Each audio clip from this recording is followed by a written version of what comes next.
As a small business owner, you often have your fair share of challenges. You may even feel you're the only one. But what if you could be connected with another small business facing similar challenges? Well, QuickBooks have done that with the Quick Round with QuickBooks Challenge. Two small business owners in the same room facing similar challenges, finding solutions and even giving each other advice. So let's find out what happened in today's Quick Round with QuickBooks Challenge. Vonda, KahnCierge Services. We empower women to live their best life through concierge and personal image enhancement services, personal shopping, bespoke gifting, and we would like you to live your best life. My name is Rhulani Hlungwani. I own a company called Bolt Pal, Pty Ltd. We are an event hiring company. We specialize in elegant furniture. We've got catering equipment. We've got a kitchen that we hire for commercial people who wants to come and cook. We also have centerpieces, linen, you name it, anything that you will need for your event, we have it in our warehouse based strategically in mid-range. Right, if I have to think about the challenges you're both facing, let me allow you each an opportunity just to summarize it in a phrase or two, because there is a bit of a central theme there, and we can kick off the discussion from that point. So, Vonda, what is on your mind with regards to concierge services? The question that is top of mind for me is, how do I provide the service to people who don't quite understand the concept? So it's a niche market, it's a luxury service. When I mention that we do concierge services, everybody or most people look at me rather blankly. And then I have to have the conversation, which is great. So I can ask them, what is your most precious resource, which is time? And we provide those services to alleviate the stress in your life. But it's only having that conversation that people then understand. So marketing, you've got to be quick. You've got to have your points very clearly laid out, and that doesn't come across, it doesn't articulate and translate very clearly. The two challenges, I guess, to that overall challenge. One is it's a fairly new concept, so there's that element of education. Your question relates to how do I tell people what we actually have to offer, and possibly deemed as a bit of a luxury, which I guess in the events industry as well, Rhulani, you would be able to relate to as well, because hosting a big event, having a big event, when times are tough, companies cut back on that, don't they? No, yeah, that's correct. So the biggest challenge for us is security. So for us to be able to make more money, we need to have more stock. So we specialize mostly in furniture, different kind of furniture.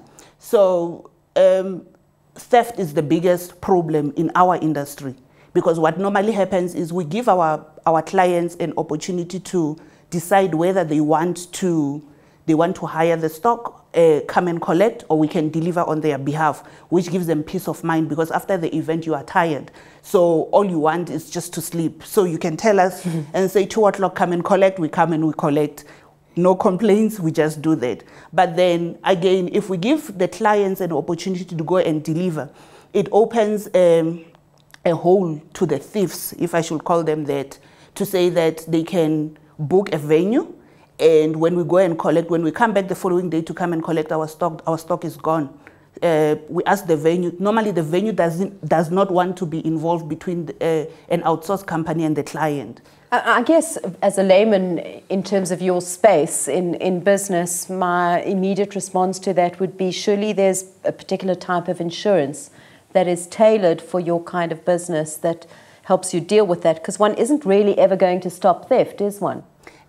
Interesting enough, the risk is so high that there's only one company, after I fought, that allowed us to, that said yes, they will be able to cover us. But after my first claim, they also cut me off. And I went back to them and I begged them, then they put me under all risk. The rest of the insurances, they said no. Sounds to me like you need to create a separate business, right?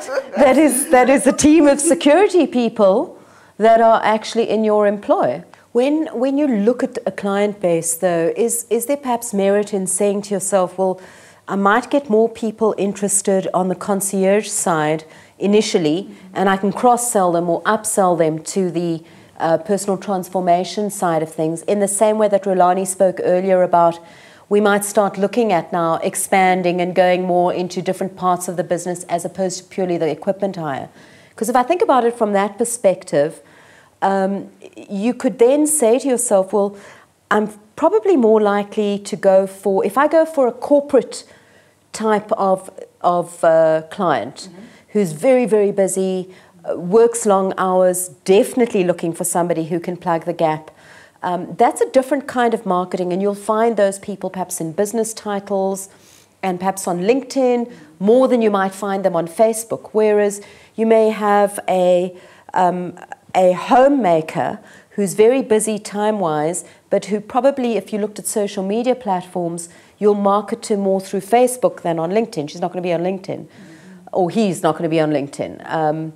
So, you know, that kind of thinking about your client base would help you, wouldn't it, to target your marketing? Absolutely. I do have, it's somewhat down to a T, well, far from it. Let's put it that way. The website is being redesigned, so we will split those sections. Split the two. Yes. I have two separate Facebook pages. Okay. One for the image enhancement and one for concierge services. And then the Instagram page is purely for awareness and showing people what we do. I guess you have to educate them. Go for it. Yes. No, I wanted to say, what about blogging and teaching people? I mean, updating every now and then, because that's where I'm going currently, to say, if you don't understand what I'm doing, then let me teach you. So on a daily basis, I will go online and I will tell people to say that the chairs that we have, they can be able to, a person that weighs more than 145 cannot sit on them. But if you weigh less, then, you know, you teach these people so that they can be able to understand your business better. Because when you said it the first time, I was also like, huh? What is that? Yeah. So for you, it is that thing that I guess concierge services have gained traction internationally, but very new concept to South Africans. Mm-hmm. And so there's that element of education that kicks in. And then I guess my next question would be, if I was a potential customer, would be, well, what does it cost? Now, in the case of your business, Rhulani, I don't really see what it costs because, as you pointed out, I'm dealing with somebody who's at the end of that chain, who's probably the event planner. And so if I'm the client, that's the cost kicks in there. I don't know what they've paid you for the cutlery and the chairs and the tables and what have you. In your case, though, Vonda, I would have a question about, well, is this a monthly fee? Is it a one-off fee? Do I sort of pay as I go every time I use your services? And perhaps putting that kind of information on your website would actually help? Yes. I have tried many times over the years to articulate the information clearer. Then you have a problem where there's too much information, and gaining the audience or your client's attention is key. Once they are interested, they will then research Facebook, Instagram, LinkedIn, etc., and give you a call. But getting them interested is initially the concern. Putting the pricing on is something that I've just recently taken off. So constantly researching and going through marketing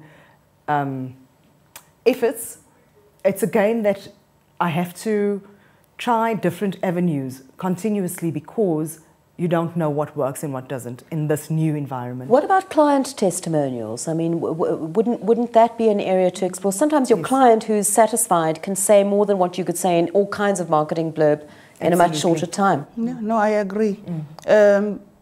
For me, I get 80% of my business from social media, but then it's mostly because if a person goes to a page, for example, there's a page called I Know a Guy.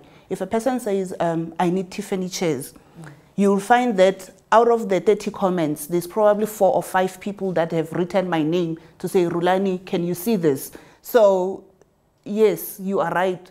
These are the people that have worked with me before. They know our services. They know we add a touch of elegance to each and every event. So I think it will work. Your testimonials, they will just give it to you for free. It's free marketing. Absolutely, yes.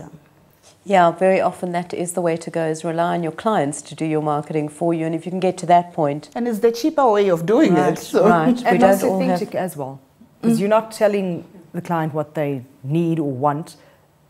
It's proven. Does that give you something to think about in terms of perhaps taking social media to a different level from your perspective at KahnCierge Services, Vonda?